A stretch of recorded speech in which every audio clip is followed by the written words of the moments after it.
All right.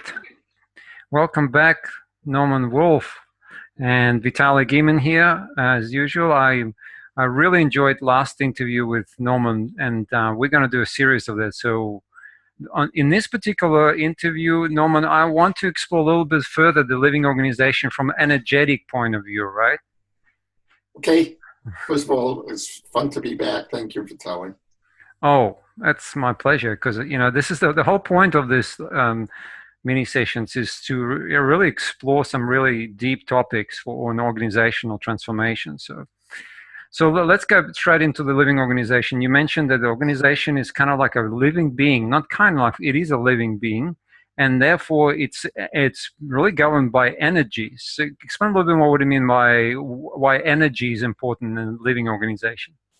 Well, if you think about um, life in general, everything we know from physics and almost every other discipline that there is nothing in life but energy. Now, sometimes we forget that um, because life sometimes looks to us like it's concrete, discrete things like you and me and the desk and the chair.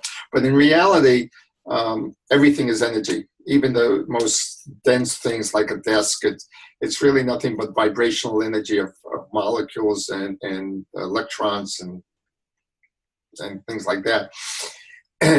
So if I'm curious about how does an organization create results, right? And fundamentally, at the end of the day, no matter what we say or do or whatever concepts or models we create, from a leader's perspective, there's only one thing they care about and should care about, and that's the creation of results. And so if I ask the question, which is what I did when I was writing the book, how do we get the results we get? And more importantly, how do we get the results we want? I had to go back to the foundational principles that everything is energy. So where does energy come from? Well, in an organization, energy comes from the people. There is no other source of energy. It's the efforts and the passions and the commitments and the engagement of the people we have.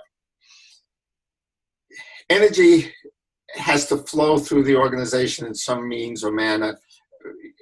Otherwise, you put a bunch of people in the room spinning around in circles, you're generating a lot of energy, but you're not getting any work done.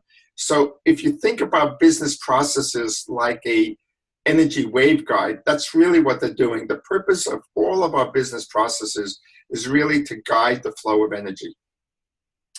And so that's basically how the organization works. You got the energy coming out of the people, directed by the business processes towards creating a product or service to a customer.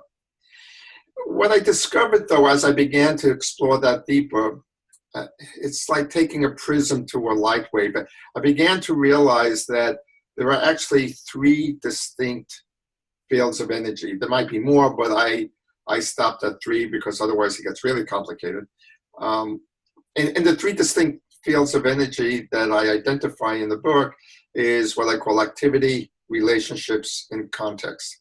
Now, activity is easy. That's what we see. That's the physical activity of what we do and how we do it.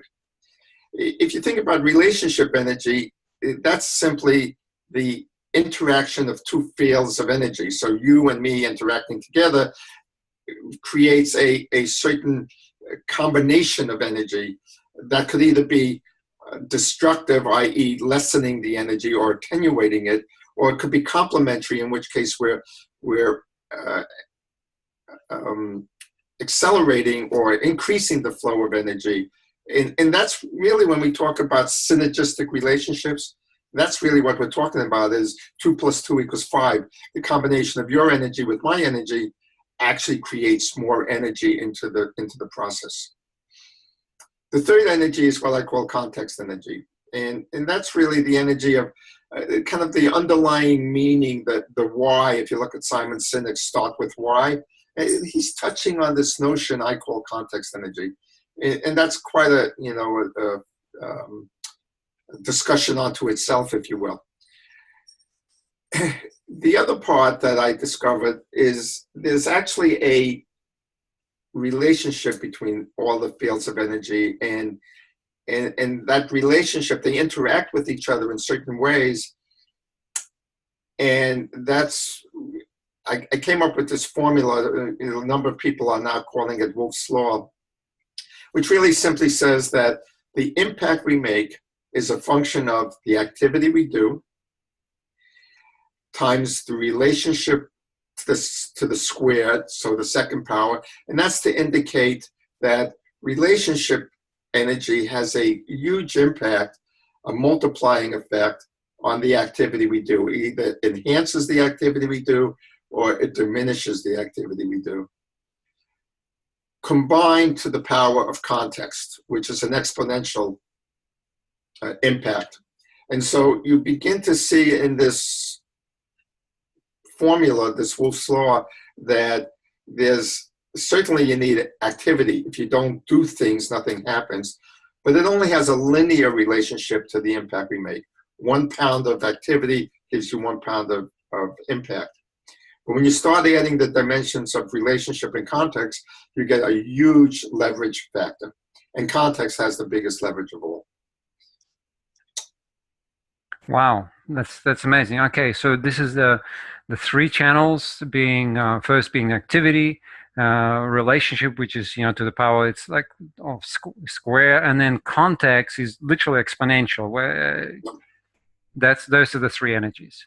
Those are the 3 energies, and it's all guided by our business processes. The way we direct and guide, and the energy flow to achieve an outcome. Beautiful, beautiful. Thank you. We'll end it there, because in the next session we'll explore much more about the context side of it. Looking forward to that. Thank you so much. Nice talking to you again, Vitaly. You too.